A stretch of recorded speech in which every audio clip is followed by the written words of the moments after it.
Good morning, everyone. Thank you for joining me. How are you? Have a great Friday, everyone, and God bless you. Alright, now we will come to today's news. So, just to be clear, that there are actually 3 hosts for CNN's morning show. The show's heads the show that Lemon got demoted to, by the way. Remember, he made a huge deal out of trying to convince everyone that he was not being demoted. Alright, so there are 3 hosts, the one in the studio there with Lemon as Poppy Harlow, and the other one who was at the other studio doing the interview as Caitlin Collins. Now that's the one that Don Lemon apparently has been having some serious anger issues with. Word on the street is that Lemon screened and are behind the scenes and had such a temper tantrum over as accusing her of constantly interrupting them on their shows. It was so bad, she was so distressed, she reportedly had run out of the studio, and the film crew threw that witnesses. They were just left there reportedly shocked. Well, it looks like we just saw that tension in real time. The other co-hosts, Poppy Harlow, the one in the studio, Don Lemon. I think she could tell that Lemon was basically dissing Caitlin Collins' interview. I mean, dissing it from the vantage point of, why are you even giving this guy a platform? Not only did your interview suck, but you shouldn't even be talking to this crazy Republican in the first place. And you could tell the other co-host, Poppy, that she was like, alright, let's just move on from here. Let's just forget about it. And freaking Lemon wouldn't do it. This guy is so utterly full of himself. He couldn't just let it go. And so he launched into this absurd rant. And it was absurd in more ways than one. The irony of that meltdown was so thick, you could cut it with a knife. He overtly dismissed the New York Post as a credible news source. Now this is a guy whose own network CNN peddled the notion that the Hunter Biden laptop was Russian disinformation, immediately after the New York Post broke the story. I mean, it's beyond comprehension. Now, it's such an utterly moronic statement could be uttered by someone trying to pass himself off as a credible journalist. Even journalists were pointing that out. The Hill columnist Joe Concha tweeted out at last check. The New York Post was not only first with the Hunter Biden laptop story, but got it right. All while CNN intelligence analysts call it Russian disinformation. The network has since validated the laptop and its contents. And yet, here's Don Lemon. And then what Concha does is he shows the clip we just watched, so he's insinuating that Lemon has the gall to criticize a news outlet that actually broke one of the major news stories of our time. All the while CNN dismissed it. And the fact that Lemon demonstrably can't see that is itself an indicator of how blind it is. You see, what's the point of CNN repeating the refrain when there's no evidence? There is no I find no evidence when all the while they refuse to look for the evidence. I mean, I get it if you're looking, right? If you've been doing your due diligence as an investigative reporter, and in the process, you say, hey guys, look, if we don't see anything to corroborate what you're saying here, then fine. But what makes so-called news outlets like CNN so utterly odious, and frankly downright dishonest, is they consistently push back against Republicans' concerns with there's no evidence, we see no evidence, all the while refusing to look. And the one news outlet that did look, that actually investigated and corroborated, was the New York Post, the very news outlet that Lemon claimed was incredible. This is an overt demonstration just how blind he is.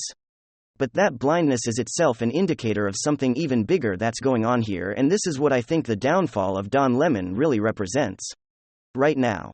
One of the best studies it's come out of late on the implosion of the legacy media's credibility comes from a study done by Columbia University that detailed the massive failures of journalistic objectivity protocols and standards surrounding the Russian collusion hoax that embroiled the Trump presidency deliberately for upwards of 3 years. The blatant bias and partisan partiality that governed the reporting has done more to crush whatever was left to trust in the legacy media than anything else. In addition to that self-inflicted wound, scholars widely recognized that we're now living in the midst of what's called the information age. We often refer to it as a network science network society here on this channel, and this is the rising up of the new social order, where the legacy media is no longer the gatekeeper of knowledge. There's a rise of the internet. Information has been radically democratized.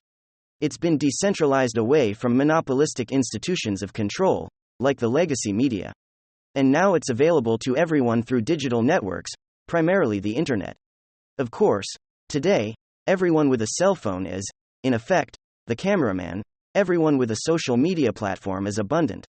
And so, going back to this absurd refrain, there's no evidence, they're not in touch with reality, Blah, blah. What Don Lemon fails to see is that the legacy media is fact-checking with these two dynamics is no longer considered factual anymore. The fact that we're living in the midst of an information age means that we get to fact-check the media. And when we do, we find out that CNN is telling your viewers that Vladimir Putin stole the 2016 election, that the Covington Catholic school students were racist bigots, that Kyle Rittenhouse was nothing more than a white supremacist, that Hunter Biden's laptop was Russian disinformation, that J6 was an insurrection, and Liz Cheney was the bravest person on planet. I mean, is it any wonder that the ratings have plummeted 90% over the last year when a population can fact-check the legacy media? You would think that would force some humility and some honesty on their part. Unfortunately, when it comes to Don Lemon, we have neither. And then this is some big news, you know. Moving up to the general election here, it's gonna be a little. Obviously, there's various different opinions as to who should be the Republican nominee, the Republican leader headed into the 2024 presidential election, which is normal for the opposing party out of power. It's a simple nomination process, who's going to be challenging Joe Biden, but what's unique is the mutiny that seems to be forming in the Democrat Party, as Democrats face a very, very tough decision whether or not to dump their incumbent president Joe Biden. There's something fresh, you know, maybe a candidate that can speak. I mean, let's start there. But the efforts to unseat Joe Biden continue, and based on the data that I'm seeing, Joe Biden is headed back to his lowest lows, not only on approval, but in terms of support from his own party. Democrats are trying to ditch this guy and the numbers are absolutely staggering. Alright folks. So if you listen to the mainstream narrative, if you pay attention to some of the numbers, especially over the last, let's say 6 to 8 months, Joe Biden has supposedly been on the rise. It started off a little bit shaky, a little bit rough, but he's turned it all around and he's become a Democrat folk hero. That's the narrative. Well, this is reality past his prime. Biden is slapped with damning new poll before primetime address as President Joe Biden prepares to give his State of the Union address on Tuesday evening. A new survey reveals some more bad news. An Associated Press/NORC poll released on Monday as Democrat voters if they want the president to seek a second term in 2024, in a sample that sought to mimic the U.S. population of those surveys. And keep in mind, this is Democrats. Only just 37% said that they would want to see the 80-year-old Ron again. Quote, his age and possibly his mental acuity is not where I would want the leader of the country to be. Ross Truckee, a 35-year-old lawyer and voter in Michigan, told the AP he at times appears to be an old man who is past his prime. Sometimes I feel a bit of pity for the guy being pushed out in front of crowds. I honestly think that he would be too old, added Sarah Overman, a 37-year-old Democrat in North Carolina. We could do so many younger in office. As I keep saying, it's exposure therapy. The more exposure the average American gets to Joe Biden, the more people realize he is unfit for office. The guy is absolutely clueless when questioned on the issue of whether or not the United States should ban TikTok. Joe Biden seems dazed, confused, lost. He probably doesn't even know what TikTok is.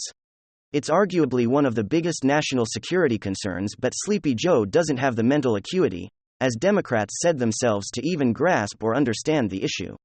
And honestly, it seems as though this applies to every single issue. If you go throughout his approval ratings on an issue-by-issue basis, Joe was underwater severely on every single issue: 38% on the economy, 42% on foreign policy, 33% on inflation, 37% on crime, 43% on Ukraine, 25% on the direction of the country, and 33% on immigration. And it's like this for a reason, because Joe has no idea what is going on. How can you possibly lead on issues if you don't even understand the basic facts about said issue? Doesn't know what's going on at the southern border? How can he possibly fix it? Joe Biden doesn't know anything about the economy. Literally every single word that comes out of his mouth on the issue of economics proves that he's absolutely clueless of the facts. Very simply, this man is not fit for office. And if we do a comparison of the two hypothetical figures headed into the next presidential general election, we'll seemingly on the issue of electability, he's falling further and further behind Donald Trump. The survey found that 61% of the public thinks that Trump should not seek the presidency, compared with 30% to believe that he should, and on the other side 70% say that Biden should not run for a second term, with just 19% supporting the run. So mostly, people want to see change, but more American voters think that Joe Biden shouldn't run than Donald Trump. Substantial numbers in each politician's own party prefer their names not to be on the ballot, including 37% of Republicans who don't want Trump to run, along with 61% of independents and 88% of Democrats. The report continued: for Biden, 57% of Democrats say that he shouldn't run for office in 2024, 66% of independents and 86% Republicans. So Donald Trump, at least at this current time, seems like a more favorable candidate for independent voters, which is huge, but what's really shocking is that 57% number that keeps getting cited. Nearly 60% of Democrat voters don't want Sleepy Joe. And I'm not surprised. And so this puts Democrats in a very awkward position. It's as if every single option that they have kind of sucks. Either you're stuck with Geriatric Joe and continue on with the current status quo, or I guess next in the line of succession is Kamala Harris, which clearly nobody wants. There's a New York Times article that just dropped titled, "Kamala Harris is trying to define her vice presidency, and even her allies are tired of waiting," from this New York Times article. And keep in mind, the New York Times is basically an extension arm of the DNC, where they wrote, "I can't think of one thing that she's done behind the scenes. Democrats have lost hope in Kamala Harris, so that's not exactly an option." The third option seems to be Governor Gavin Newsom. But I'm not exactly sure that independent voters want to turn the country into California. Pete Buttigieg is kind of a meme. Michelle Obama people mark it as some sort of political superstar who could never possibly lose an election. But I find that idea, frankly, laughable. And so, as you can see, Democrats are in kind of a no-win scenario. And even if they wanted to replace Joe Biden, as I've said very many times previously, trying to unseat and replace your incumbent president isn't exactly confidence-inspiring for the American voter. It signals dysfunction, distrust, and divisive news. And so what's probably going to end up happening here, I think, at least, is Joe Biden is going to run again, and Democrats aren't really going to have an option. They're going to have to stick with Joe and try to promote his track record. You know, his track record with voters, as we're seeing with the most recent CBS poll. Or President Biden's policies making your family's finances better or worse? 18% better. 49% worse. Is President Joe Biden making political division better or worse? 50% worse. 19% better. Making illegal immigration better or worse? 21% better. 51% worse. Biden's track record has a track record of failure. Democrats seemingly have no other option. Dysfunction and dissatisfaction is brewing within the Democrat ranks. And so at this point, I'm gonna say it, but it's the GOP election to lose if the GOP loses the next election. It's because their messaging campaign was absolute garbage, or the DNC has crafted this ballot harvesting election system that frankly makes them untouchable if the Democrats win again, running Sleepy Joe Biden, who's making everybody's life worse. If a Democrat incumbent president who's 80 years old with a malfunctioning brain and an abysmal approval rating wins again, then I'm waving the white flag. I'm throwing in the towel. I don't think Democrats are ever going to lose an election again. In my lifetime. They figured out the system and it's hopeless. Hopefully that's not the case. The DNC is down, injured and bruised. There's a wide open door and the GOP just has to walk right through it. Let's see if they can manage it without Lindsey Graham and Mitch McConnell and Rhonda McDaniel sabotaging the efforts. Ladies and gentlemen, give me your thoughts below. And hit subscribe right now. And I will see you guys next time. Thank you for watching.